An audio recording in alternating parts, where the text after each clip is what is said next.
Let's take a look at G10 bonds as the countdown continues towards Jackson Hole. Treasuries managed to snap a three-session losing streak. They could still come under some pressure, though, and we are also seeing that pressure sort of affecting UK bonds, yields hitting their highest in nearly 3 months, and this is against the backdrop of inflation data that could come and cement the case against further easing from the Bank of England. We are also keeping watch on JGBs in the session after a poor showing for the 20-year auction just a day ago, and that really highlights the lingering political uncertainty and what that means for the fiscal trajectory of Japan. Of course, keeping tabs on bonds in New Zealand as well, as the RBNZ is seen cutting interest rates later today, restarting its easing cycle after a pause in July. The move comes amid growing signs of an economic slowdown. For more, let's bring in Bloomberg Economics Australia and New Zealand economist James McIntyre. So, James, more or less consensus, 25 basis points today, a cut from the RBNZ, but what next? Yeah, thanks. So that's right. A cut again from the RBNZ today after that pause in July.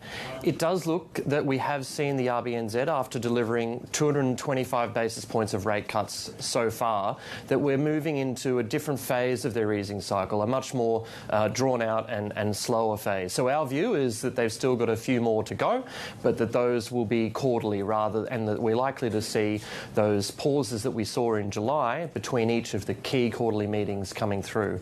But you know, it's going to be quite interesting what the RBNZ tells us today. They have previously in the May decision outlined an expectation that they could take their cash rate to slightly below neutral, but we have seen the economy continuing to struggle. It's likely that we might see them reaffirm that rates have further to go, and maybe a little bit further into neutral territory could be something that we're on the lookout for in their forecasts. Tell us a little bit more about that economic data, because when it comes to inflation, it seems to be broadly in line with the RBNZ is thinking about, but is it all to do with the tariff threats and just global demand?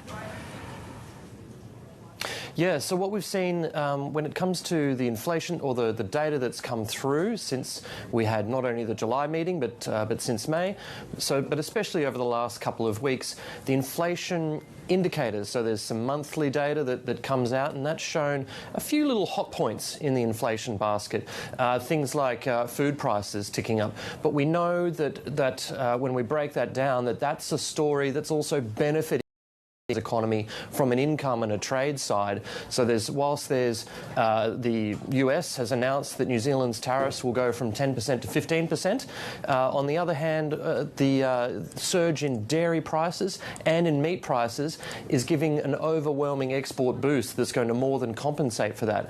But unfortunately, that comes with a bit of a kicker in the tail, that those global produce prices, dairy prices are feeding through into some inflation pressures. That's not something the RBNZ's really going to be able to do anything to push back against or control.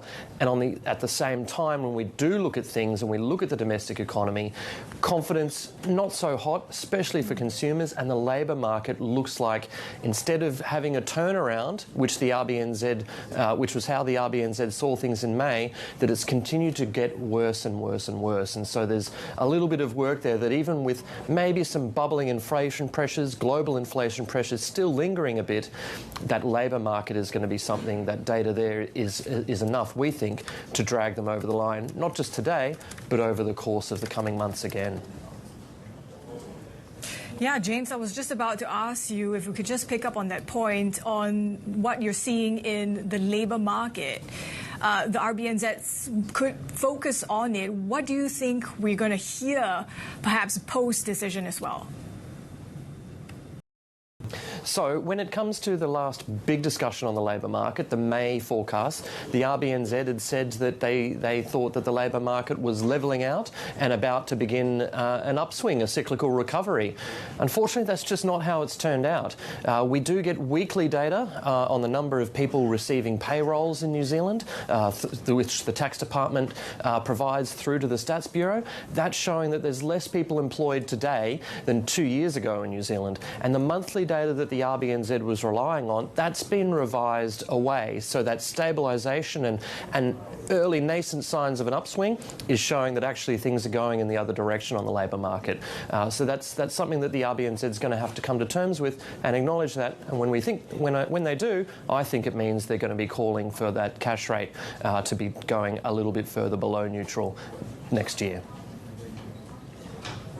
Bloomberg's James McIntyre there with what to expect from the RBNZ. Of course, we get that decision today.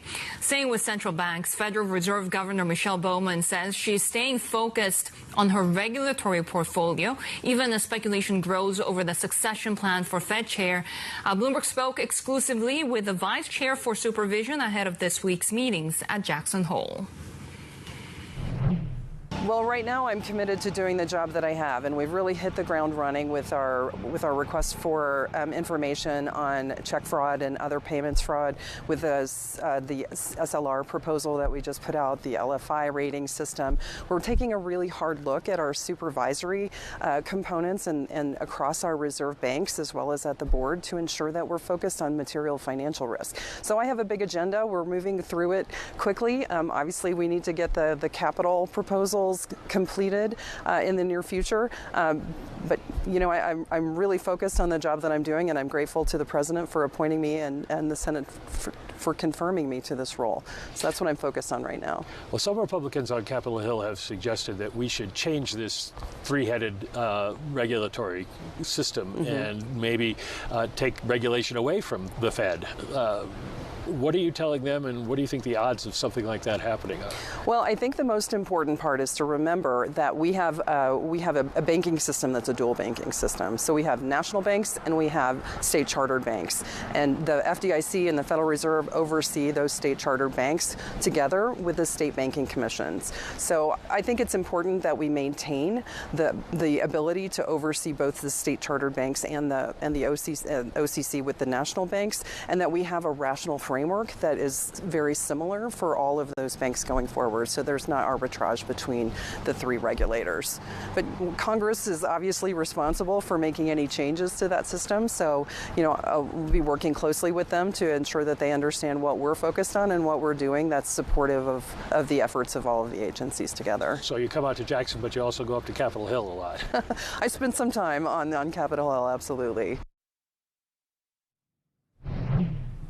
Fed Vice Chair for Supervision Michelle Bowman speaking exclusively with our colleague Michael Murty. Now it's also time for morning calls ahead of the Asia trading day, and Citadel Securities' Scott Rubner says retail investors may slow their stock buying in September before picking up again later this year.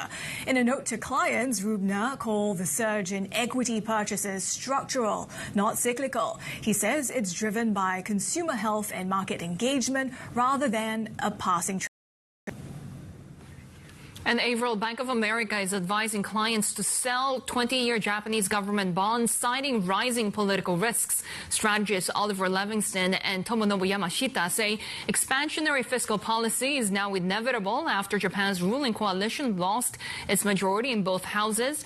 As a hedge, the bank recommends Australian dollar bonds, specifically a basket of the longest-dated Australian semi-government securities. In fact, we just had a weaker than average 20-year debt sale here in Japan, so we'll be watching JGBs at the open. This is Bloomberg.